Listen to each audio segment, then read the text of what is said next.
All right. Welcome, everyone, to episode 18 of APS Radio. My name is Jim Burneka. My special guest today is a familiar friend, Mike Brewer. Good morning to you. Good morning, Jim. How you doing today? I'm good, man. I'm good. I say familiar face because you were actually on an old show of mine, the 25 Live. You were episode number 24. You were pretty early on that. Yeah, man, it was a great honor. I appreciate it. It was fun. All right. Well, this time it's not just audio, it's video. I got my cool background. I don't care where you're at. You're in the kitchen. It is what it is. You're remodeling your house. Forgive him. It's going to be fine. All right. We'll roll with it. All right. So what we're working on today, and I think last time we talked about the first edition. Now we're actually talking about the third edition. We went ahead and skipped the second edition, but we're talking about this Fire Investigator health and safety best practices. It's available to you online. We'll talk about where to get it. You can get it in color. I'm just cheap and printed in black and white. Man, you didn't highlight the fact that I'm on the cover. Black and white doesn't help. Now, you are old, so I mean, you got that going for you. And I am getting older by the day. We all are. So this is, I love this report, and I love where we're at, because I know we talked pretty early on, and there was so much research out there regarding especially cancer and the modern fire atmosphere, but there was definitely areas in which research was lacking, and that was, you know, the wildland, the volunteers, and it was the investigators. We finally have had some research in the last few years that kind of really talk about everything you're being exposed to, because your job is it's unique in the fact that, you know, what you're being exposed to, but we're behind on that with the research. So you want to, I'll kind of tag you in. You could just kind of touch base on that real quick. Yeah, Jim. So I started investigations in 2010. And when I started, my great mentor would go into a fire scene, and he would be in his normal blues that he worked in every day. And I learned pretty quick early on in my career, my lungs just didn't like the post-fire environment. So I would be standing next to him with an SCBA on, because I was a firefighter that was learning how to do investigations. And he would just be in there, 2 hours, 3 hours with nothing on, no respiratory protection whatsoever. He's still doing well. God bless him. He's retired, traveling with his family. But there's a lot of guys that aren't. And cancer is one of those things that gets a hold of people. If anybody that's had a family member with cancer or ever gone through cancer, such as yourself, there's life before cancer, because you don't know anything better, right? You don't know anything different. And then there's life afterwards, and watching a loved one go through that, or a colleague, is life-changing, man. It'll change your perspective on things. So I was just a crazy guy that started doing fire investigations, and I came up with some ideas of how to make it better for us. And then in the right place at the right time at one of the international conventions for the IAAI, the International Association of Arson Investigators. That's who I sit on, the Health and Safety Committee. And I was in the right place at the right time and met the right people and got on the committee many years ago for the first edition. And we've just been snowballing this thing ever since. So we're super excited with the third edition. There's a lot of amazing stuff that we've added in there, and it's a truly all-encompassing document. And fire investigators have been forgotten. Unfortunately, all the studies over the years were firefighter related. And a lot of those looked at kind of the same things, but nobody talked about the investigators and what we were wearing or what we weren't wearing, truthfully. And so now with the research, Gavin Horton's group, he's an amazing guy. He's on our committee as a subject matter expert, and a lot of what he's done is proven. We don't know what we don't know, but we also don't know what these toxins are doing when they're blending together in the fire environment. So everything in our homes no longer is made of natural products; it's all synthetics. So when that stuff burns and all that stuff mixes, it's hard to say what that turns into. But there is good research going on now for fire investigators, and we're just learning, every year more and more about it, and we're seeing changes in the fire investigation community so that people are protecting themselves. No, that's great. And I think it's born too. I know where you're at in Arizona. Correct me if I'm wrong. You, in your position, are covered for cancer presumption. So I am, and initially I was, but I had a team of investigators. So I was the fire investigations captain for 4 years, and I had a team of 5 other people that were civilian. I was a sworn fire captain. They were a civilian fire investigator and inspector. Um, Luckily, we were able to change the law in the state of Arizona to include whether you were sworn or not for fire investigators for that presumptive cancer law. It's not all cancer, but it is. We do have a pretty comprehensive list in Arizona, and we've been very lucky to have that. And as I travel the country and go to different conferences and talk to different people, there's a divide, man. Unfortunately, fire investigators, sometimes they're sworn, sometimes they're not, sometimes they're included, sometimes they're forgotten. So we just have to get the message out and just keep up the good fight to get everybody included and stuff like that. It's all the more reason to prevent this stuff to begin with, because where you were covered and I was covered, um, it was a lot easier to prevent this stuff to begin with, because especially if you're not covered. I mean, that you're all in, because you're going to be on your own if you do end up getting diagnosed with anything. So I know that's how it is in my state. Yeah, and it's not cheap, man. Cancer treatment is not cheap, no matter how you go about it. So getting those folks included is very important. Um, and then just a point that we get forgotten as fire investigators is in Arizona we passed another law for PTSD services, and it even included dispatchers, but we still forgot fire investigators. So we're working on that now to try to get them added in.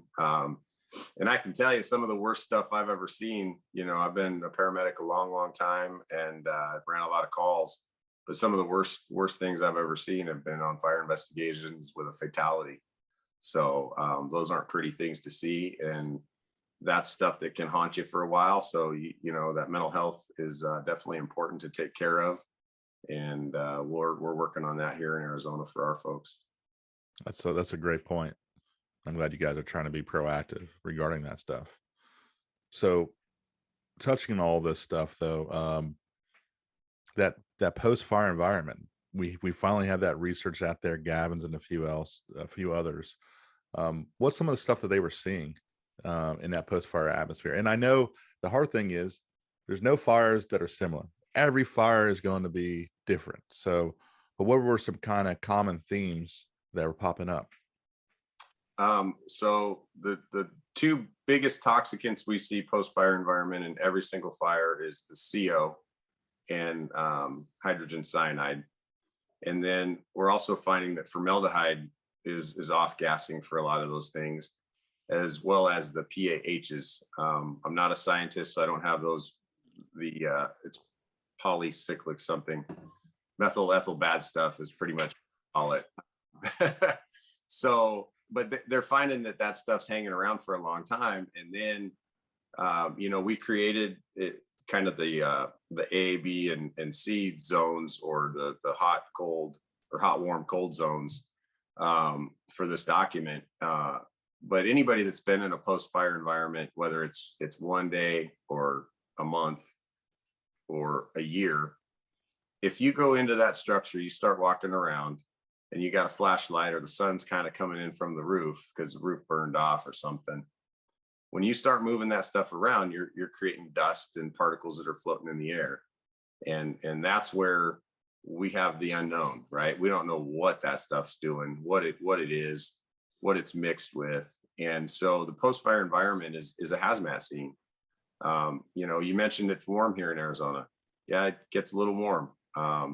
So I was a crazy guy and started wearing a Tyvek suit and an SCBA in fire scenes. The first time I did it and I came home, my wife looked at me and said, "How come you don't smell like smoke?" And I was like, "Well, I tried something new today." So we started doing that. We started using, and I'm not plugging Tyvek, it's just the one that we happen to use. The Tyvek 800 goes down to 3 microns, and it was keeping particles and other stuff, you know, that I don't know, can't see off of my body, so that I wasn't off gassing that for, you know, 3 or 4 or 5 days after. Normally, every time you take a shower, you smell like smoke. You can just smell it coming out of your skin and your pores. Your hair smells like smoke. And once we switched to that, it kind of changed the game for us. But with that being said, you have to change your work rest ratio. Wearing an SCBA is not fun. Taking pictures, you know, good fire investigation pictures with a camera with an SCBA mask on is not an easy task. So we had to change our cameras to where we could actually have a viewfinder instead of doing it old school. So you got to change your work rest ratios. You know, you can't be in there for 2-3 hours. You got to do maybe 20 minutes, come out, take a break, swap bottles, get something to drink, something to eat, and make sure you're doing that in a clean manner so you're not cross contaminating your stuff. It's important to note, I think, that you are doing this in a environment that's pretty warm. Yeah, and if you can do it, yeah, if we can do it in the Southwest desert of Arizona, you can do it anywhere for yes, sure. That is a huge point to make. So I appreciate you making that. You know, and we have come a long way. I know, and it's still used. I see it all the time where, you know, we get the monitor out and we're looking, okay, CO, HCN, all right, we're within normal limits, and somehow we're able to take our mask off like it's a, you know, it's magic. That's what we're looking at. And the misnomer is that has no relation to any of the other chemicals, carcinogens that's in that environment. Is that accurate? That's 100% accurate. So we have a very small window of what we can measure with metering. And going back to what we were saying earlier about all of the different chemicals that mix, and we don't even really know what they turn into, that are off gassing. You know, that post-fire environment is just a cesspool of toxins that we don't even know. There's so many. There's a long laundry list of things we do know, but we don't know what we don't know. So the best thing to do, and I don't know about you, but my airway just doesn't like it. So I've done overhaul without a mask on. You know, kind of like you said, we monitor and we're like, oh, hey, we hit the magic numbers, we can take all this stuff off. Because wearing an SCBA is not fun, wearing a PAPR is not fun. But then, you know, later on, you're kind of coughing, you don't feel real good. Usually get a headache, get a ripping headache for an hour or two afterwards, take some ibuprofen, think, it's just normal. So that's, you know, that's been our culture, and we just have to change our culture. You know, making a cultural shift is in the fire service, whether it's investigations or firefighters. There's two things firefighters and fire investigators hate, right? The way things are now and change. So, so we gotta just make that cultural shift. And, you know, we had guys making fun of us like, hey, what are you doing, man? Why are you wearing all that stuff? And I said, because I'm going into a hazmat scene. And they're like, well, did we find something hazmat in there? I go, no, everything in there that burned created a hazmat scene for us. So we have to be careful. The coolest thing, and I'll plug it, man. I don't work for them, but F500 is a, oh geez, I just forgot the name of it. It is not encapsulating agent. That's it, encapsulating agent, exactly. And we started using it, and it is weird. Like, I would love to do more research with that, because a post-fire environment went from smelling terrible to now it smells like oranges. So not that it's 100% safe, because I don't know what I don't know, and we don't know what's still floating around, but it does appear to make a big difference. And so with that being said, it definitely helps putting out fire. It's been a pretty amazing addition to our fleet.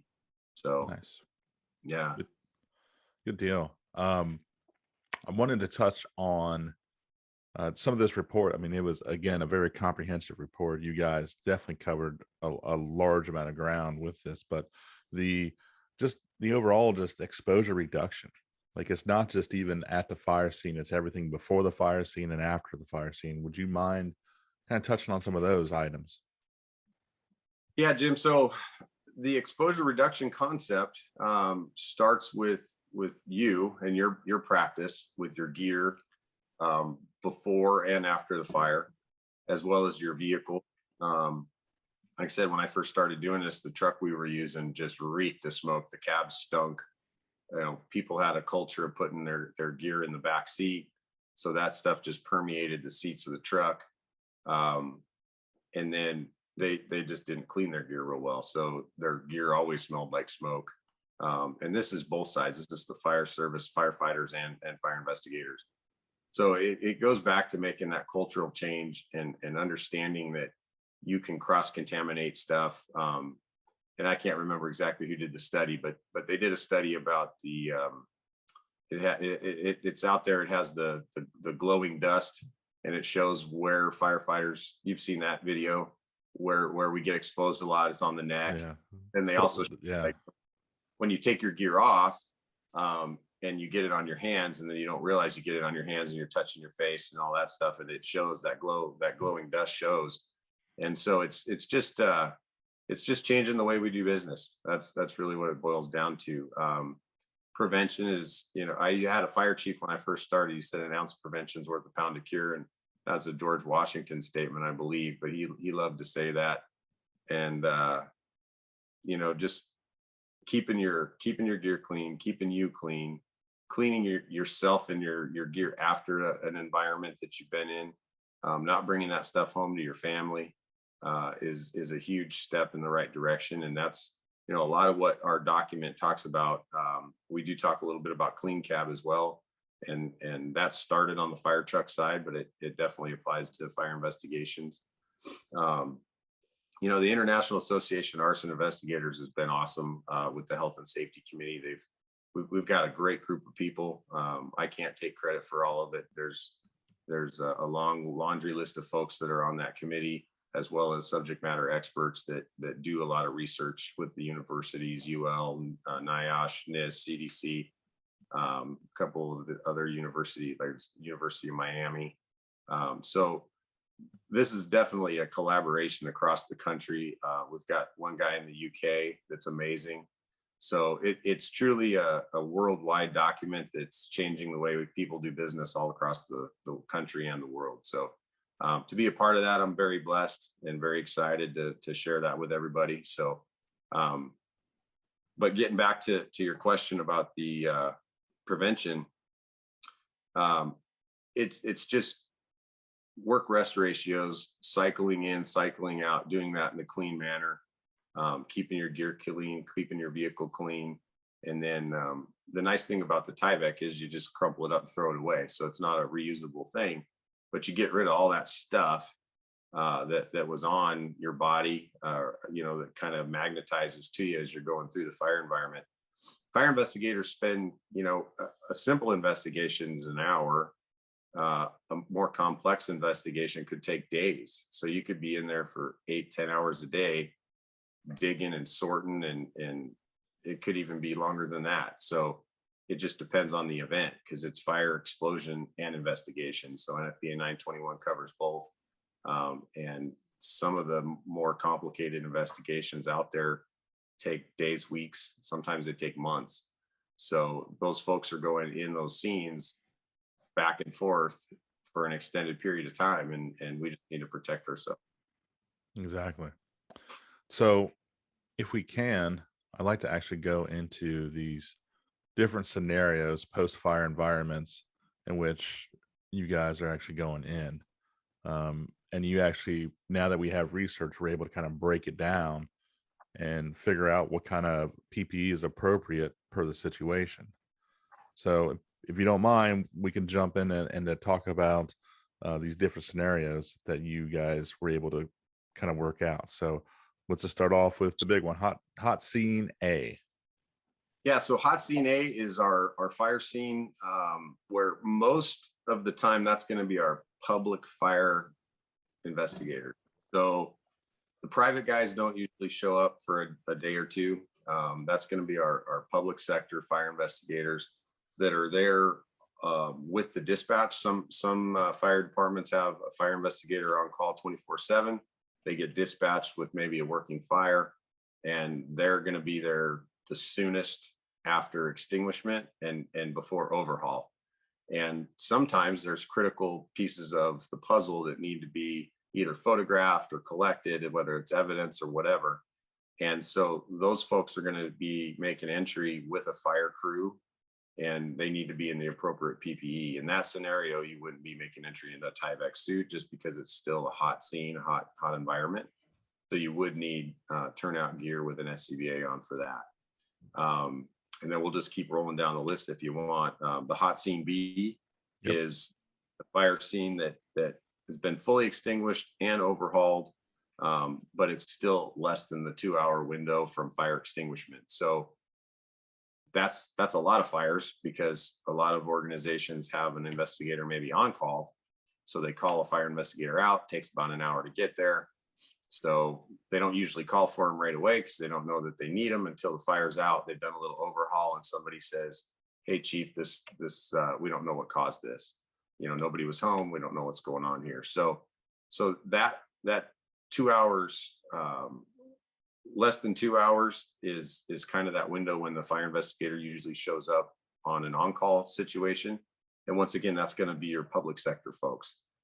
Whether you're sworn, whether you're a civilian, it doesn't really matter. But that's the environment you're going to be going into. There's going to be a lot of off-gassing of the materials at that point still, even though it's extinguished, it's not an overhaul, it's not necessarily cold by any stretch of the imagination. So wearing the appropriate PPE is key on that.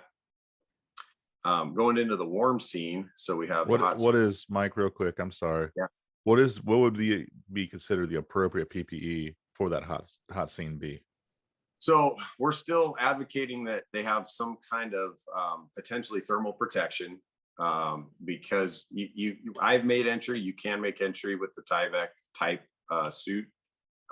If there's any danger of a rekindle or anything like that, then you don't want to be in that type of a ensemble. Does that make sense? Absolutely.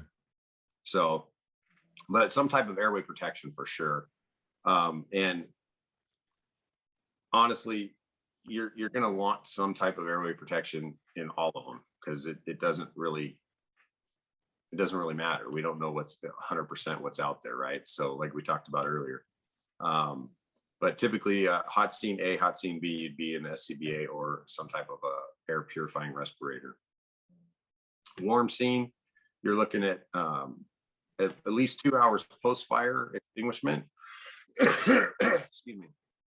And then less than 72 hours, so less than 3 days. That's where our private sector folks are going to also start showing up with the insurance companies. A lot of times we'll work together in tandem to investigate a fire cause and origin and cause. So in that environment, you can definitely wear a Tyvek and don't have to worry about the thermal protection situation. It's been out for 2 or 3 days, and you can make entry safely, but you can still have a lot of off-gassing. You can still have a lot of the particles in the air. And then the cold scene is going to be 72 hours beyond. And once again, the cold scene is not a safe scene. It's just cold, right? It's been extinguished. It's been maybe well ventilated, maybe not. So that's the other thing, is we do a lot of board up in our community. So we have contractors on call. Once the fire investigator's done in that, we'll call it the hot scene A, hot scene B, we bring in a company to secure everybody's belongings, and it's locked up tight. So the windows are all boarded up, the roof's covered, so that now it's an oven. As we talked about, it's still not cold in Arizona all the time, right? So we've got it's May now, and it's going to be like 104 today. So you lock up a house tight, and then you board it all up, and then you have no AC going, and you let it sit there and just cook in the sun. And then 72 hours later, greater than 72 hours, we consider it a cold scene, and we've got private investigators going in. And that's really where a lot of this cultural change is going to have to take place, because in the fire service, we have the equipment, and now we're just sharing it with fire investigators. But on the private side, the insurance companies are employing, most of the time, they're retired, either cops or firefighters that have become fire investigators at some point in their career. And now they're working in that private sector, but they don't have access to all that stuff. And so that's going to be a big change because an SCBA is not cheap. PAPRs are a little less expensive. But whether you want to be a retired person in your 50s or 60s, wearing that and doing these investigations is also could change the game, right? Because it's not an easy, physically, it's not easy to do. I'm 45. We go into fires and it's hot and you're tired afterwards, man. The older I get, the harder it is. So whether you're 55 or 60 doing fire investigations post-retirement from the fire service for a private company, do you want to continue doing that stuff? So hopefully the answer is yes, and you're going to do it safely with good gear. And I have yet to see an SCBA on a private sector investigator. I do see PAPRs, I do see filter masks, P100 cartridges. So that has changed as well in the last, I'd say 10, 15 years. Once again, people never wore much of anything, maybe a dust mask if they were lucky. And now we're at least seeing those filter cartridges. So that's a good thing. No, that's great. And it is, I mean, and you've seen it too, because we've been on pretty much the same amount of time. The culture change. I mean, it's getting there. It's not quite there, but it's definitely a step in the right direction. The fact that we finally have a guidebook and actual parameters of, based on the hours, what you should be wearing is, I think, huge, because that hasn't existed really up until now. And it's really just people guessing and kind of doing what they wanted to do. There really wasn't a lot of guides before right now with this report. So I applaud you for that. Thank you, man. Thank you. I appreciate that. 100% correct. And what we just don't know what we don't know. And now we do know a lot of that stuff. We're still learning. We're still researching. There's a lot of folks that are a lot smarter than me, like I said, at the universities and NIOSH and UL and all that get to do a lot of this research. And I find it completely fascinating. They're able to, there's talk of a study using a smart mannequin to figure out the dermal absorption through different types of gear, different types of PPE. So that's just a teaser, but that research is coming. I can't say who or where or when, but that technology is now out there because we can't measure, you and I, what we get to absorb, right? There's no way to measure it, but somebody's come up with a smart mannequin that can measure what gets through the skin, because absorption's one of the ways that we get exposed. So absorption, inhalation clearly is one of the most scary. Nobody wants to have lung cancer or something worse, which, believe it or not, there are things that are worse because you don't necessarily die, but you can't breathe. So they just restrict your lung capacity. But yeah, some of that stuff that's coming down the pike is amazing. And this product that we've put out this year is hands down, 60 pages worth of a good read. And it's stuff that sometimes people look at you sideways and you go, wait a minute, why do I got to do that? And now we have the research to back up, well, here's why. And once we started doing that stuff here in Arizona, I was getting phone calls from other fire departments that would, they'd see us on the news. We have news choppers over us, and I'd get a phone call, hey, why are you guys, do you have a hazmat call, or was that a meth lab or whatever? And I say, no, man, that's just what we're doing. And so having those conversations with people and getting them to change the way they're doing business is a huge step in the right direction. Because nobody wants cancer. Nobody wants to have a line of duty injury or death doing our job. We want to do our job, go home safe to our families, and then hopefully enjoy a long retirement. So that's the game plan. You can't say any better, my friend. That is ideal. That is the plan. And what you guys are doing is really helping that. And you guys are also helping in other areas. I know the IAAI has done some work with behavioral health as well. Would you mind touching on that? Yeah, so that can be found on our website as well. So I'll plug that now. So we've got the firearson.com website, and that's where you're going to find the 3rd edition best practices. as well as the behavioral health survey that we did a couple of years ago. We launched that, and we found out that there is a need for behavioral health services in the fire investigation community. So we are working on that. I had the opportunity to present at the International Training Conference in Jacksonville, Florida last month. It's a hard topic to talk about because nobody wants to talk about their feelings, man. So everybody wants to be the tough badass that, nothing bothers me. I'm a toughie. And when it comes down to it, we all see some really horrible stuff throughout our careers. And the longer you do the job, the more you realize, like, wow, I've seen some bad stuff. And some of that stuff does have a tendency to haunt us. And it's okay to say, hey, man, I need to talk to somebody. I need to get some help. So that's kind of the message we're getting out there now. And we're trying to figure out the best way to do that. We have 83 chapters of the IAAI across the world. So we're coming up with a game plan of how to get help that's actually helpful, because help that isn't helpful, right? So when we've had different folks across the world go to maybe an EAP program and get a clinician, and they sit down and start telling their story, and the clinician starts crying because they've never seen or experienced or even heard of anything as horrible as what the person that's having the issues talking about. That's not helpful. So finding the right clinician that's experienced in public safety, military, therapeutic services, because there's a whole variety of them. You don't have to sit on. It's not like Bob Newhart. Some of the folks out there may not even know who the Bob Newhart is. I called you old earlier. I was kind of kidding, but now you are showing your age. Dude, I'm telling you, the more I throw things out there, especially at the firehouse these days, and people look at me, they're like, what's that? It's pretty bad, though. I did a thing at a high school, and I threw out the whole fire marshal bill thing, and nobody knew what I was talking about. And I'm like, hey, they weren't aware of the living color.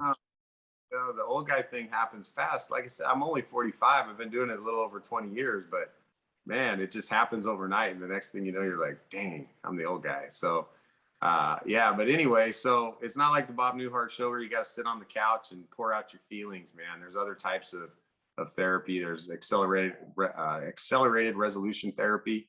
A clinician kind of guides you through in your own mind. You don't even have to talk about what's bothering you. And it's a little bit similar to the EMDR therapy. It's a rapid eye movement thing, and you don't have to talk about your feelings. And they're seeing results in like 1 to 3 sessions instead of weeks and weeks and weeks of therapy. So I'm all about breaking the stigma. I tell all my folks, if you guys need a cup of coffee at 3 a.m, give me a call. I'll meet up with you. But that's another huge cultural change in the fire service that we're making. And it's, I started this adventure because I've had quite a few folks in my family that weren't firefighters have cancer. A couple of them have died. And so I started this thing out with the cancer prevention in mind. And then as time went on, the mental health side kind of reared its ugly head. So we've had our own dudes commit suicide, which is a terrible tragedy for everybody involved. I've had a family member commit suicide. So once that kind of stuff happens to you, you're like, wow, man, this is mind-boggling. I mentioned that I spoke at the ITC in April, and I asked everybody in the crowd, and there's probably 100 people in the room, and I said, who in here's been affected by a suicide? And dude, almost everybody raised their hand. Like, it was mind-boggling. So if you haven't had that happen to you in your family or your professional life, God bless you. But if you do, know that ripple effect affects everybody, and it's okay to reach out and find some good services. So that's one of the things that the IAAI has recognized, and the survey results proved it. So we're going to continue forging kind of ahead. And like I said, in Arizona especially, we got missed on that bill, but we're working on getting the investigators added. And then I think the message is to everybody is just break that stigma. It's okay to ask for help, man.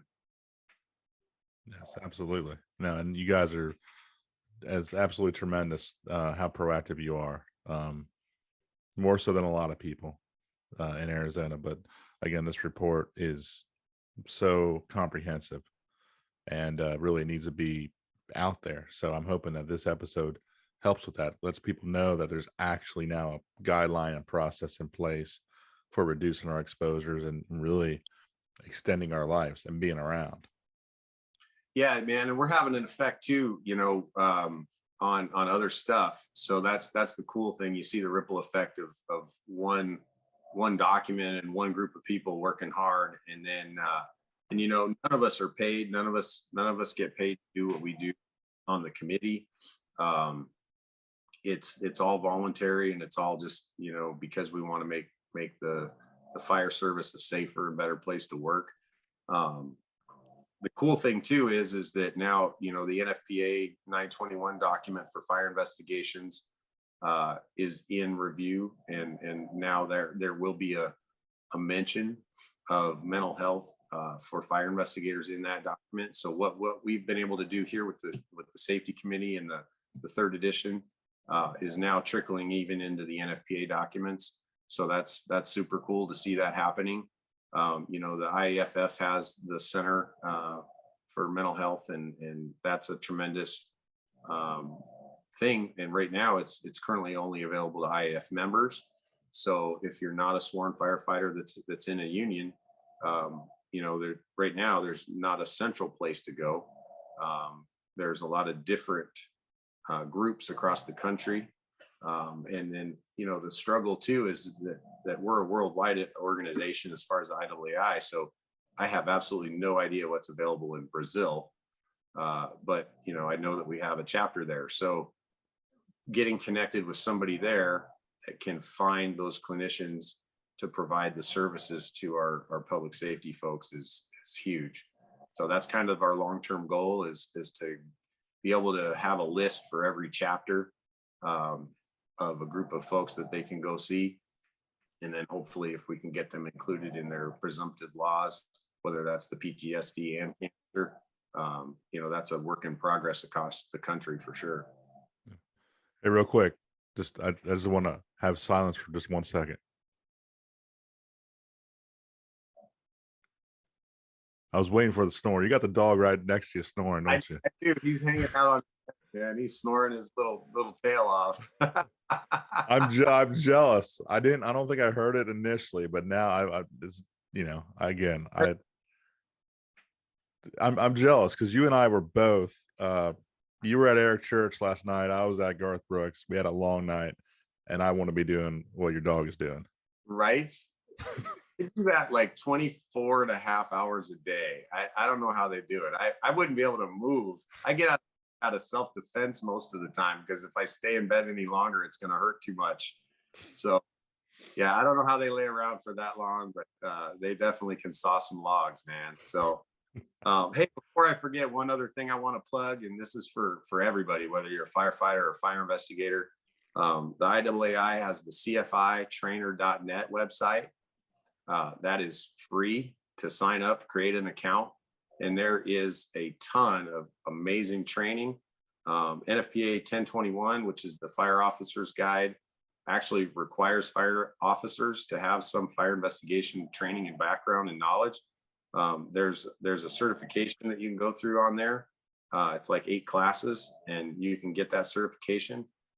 It talks a lot about, and I remember back in 2010 when I first started this investigation gig, learning about fire flow path and how that affects fire growth. And so there's a ton of good information about that on cfitrainer.net.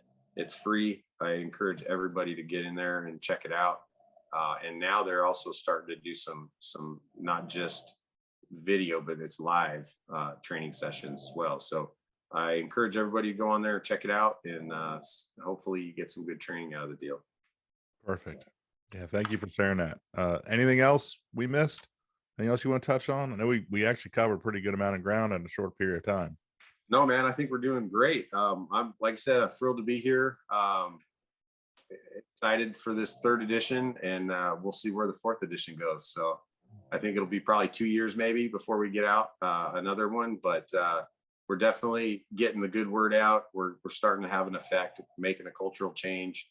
And I think that's the most important thing. If anybody's got any questions, I'm always willing to answer them. So we can share my email if you'd like. You tell me. So my email is Michael, Michael .Brewer, BREWER at Mesa, MESA.AZ.gov. Perfect. Thank you for sharing. We're getting out of time here, but he is Captain Mike Brewer, cover boy. You can again get this in color of the International Arson Association of Arson Investigators. Sorry, I wait till the very end to mess up, but No, that's you know, of the 3rd edition. And really, I appreciate your time, and I know the fire engineering world appreciates it as well, and just getting this word out there, because this is important stuff that really will impact the investigators everywhere. Yeah, man. And the title of my speech there at the ITC was "What is your why?" And you know, it's our families, it's our friends, it's our colleagues. It's that long-term goal of a healthy retirement. So don't be afraid to make a change. Sometimes you got to be the weird guy that has a strange idea, and you just have to, you don't always get a yes the first time you present an idea, especially up the chain of command, right? So sometimes you just gotta keep persistent, keep knocking your head against the wall, and eventually the wall will fall down. So that's kind of where we're at, and I encourage everybody to do that. Like I said, I'm willing to answer questions. We also have a draft SOP for fire investigators on the firearson.com website under the Health and Safety Committee. So there's a ton of great information. If you guys are anyone's struggling, please reach out, and I'll do what I can to help you. Perfect. All right, he's Mike, and I'm Jim, and I'm gonna get some sleep like this dog. All right, we'll see you. Thanks, Jim. All right.